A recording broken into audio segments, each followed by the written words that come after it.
নমস্কার। আমরা এসে পৌঁছেছি ডাক্তার সৌমেন্দ্রনাথ ছাউলে মহাশয়ের কাছে। আমরা কথা দিয়েছিলাম যে ওনার সাক্ষাৎকার আবার নেব, কিন্তু একটু দেরি হয়ে গেল। যাই হোক, আমরা আজকে এসেছি। আমরা আজকে যে বিষয়টা নিয়ে আলোচনা করব সেটা হচ্ছে নারীকে নিয়ে। নারীরা সমাজে, সংসারে এবং শারীরিক ক্ষেত্রে অনেক রকমভাবে অবহেলিত, নিপীড়িত, নিষ্পেষিত হচ্ছে। সেই জায়গা থেকে ডাক্তারবাবুর কাছে নারীর স্বাস্থ্য সুরক্ষা নিয়েই আমার প্রশ্ন। সে নিয়েই কথাবার্তা বলবেন ডাক্তার সৌমেন্দ্রনাথ ছাউলে মহাশয়। বলুন ডাক্তার। নমস্কার, আমি সৌমেন্দ্রনাথ ছাউলে, আরএমপি, আমতা 1 1 নম্বর বালিচ মানে রসপুর গ্রাম পঞ্চায়েতে অধীনস্থ, এমনকি বালিচকে প্র্যাকটিস করি। দীর্ঘ 27 বছর প্র্যাকটিস করছি। আমতা 1 আমি হচ্ছে সভাপতি আরএমপি সংগঠনের। আমি আজকে সম্ভবত মহিলাদের কিছু সমস্যা, যেটা আমাদের গ্রামে মহিলাদের, এমনকি শহরকেন্দ্রিক স্বাস্থ্যে অবহেলিত মহিলারা, যেমন আমাদের মহিলাদের মেনো মানে পরিষ্কার, ওটাকে বাংলায় বলুন। হ্যাঁ, ওইটা হচ্ছে রজস্রাব, যেটা আমাদের মহিলাদের মানে আমাদের ভারতবর্ষে মহিলাদের 13 থেকে 14 বছরের মধ্যে প্রথম সে ঋতুমতি হয়। এমনকি মহিলারা এই রজস্রাবটা যে হয়, যেটা আমাদের সেই মহিলাদের, গ্রামের মহিলাদের কি বলবো, এ সম্বন্ধে অজ্ঞতা রয়েছে। যেমন মানে কি, আগে যেমন আমাদের মা বোনেরাও দেখেছি কাপড় ব্যবহার করতো, সেই কাপড় ব্যবহার করে মানে ইনফেকশান হয়ে যেত। এখন কিন্তু আমাদের মহিলারা প্যাড ব্যবহার করছে, যেটা স্বাস্থ্যসম্মত। আর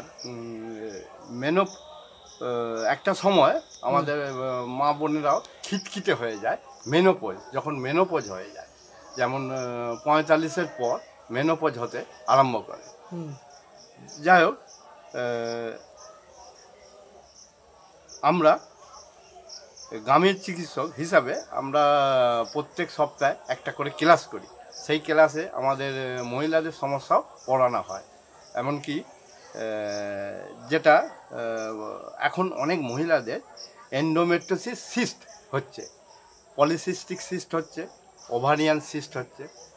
যেই সিস্টগুলো রীতিমতো বেশি বেশি মোবাইল দেখলে তারা অনেক মহিলারা, এমনকি মহিলারা কেন, ছেলেদেরও বলবো, মোবাইল বেশি ঘাঁটলে তাদের বাবা হওয়ার সম্ভাবনা খুব কম। মোবাইলটা যত সম্ভব মোবাইলটা কম ঘাঁটতে হবে। মোবাইল বেশি ঘাঁটলে এই সমস্যাগুলো হচ্ছে। এমনকি বন্ধ্যাত্ব ডেকে নিয়ে আসছে প্রচুর পরিমাণে, হু করে বন্ধ্যাত্ব বেড়ে যাচ্ছে। শুধু মহিলাদের মধ্যে বন্ধ্যাত্ব হচ্ছে তা নয়, পুরুষরা বন্ধ্যাত্বের শিকার হচ্ছে। যদি পিরিয়ডটা ঠিক মতো না হয়, সেইগুলো গাইনোকোলজিস্ট কাছে যোগাযোগ করা উচিত। প্রতি মাসে 28 দিন অন্তর পিরিয়ডটা হলে সেটাই হচ্ছে সঠিক ঋতুমতি হওয়া, যাকে বলে প্রত্যেক মাসে। কারো কোনো মহিলাদের দেখা যায় 35 দিন অন্তর পিরিয়ড হচ্ছে, 45 দিন অন্তর পিরিয়ড হচ্ছে, 2 মাস ছাড়া পিরিয়ড হচ্ছে।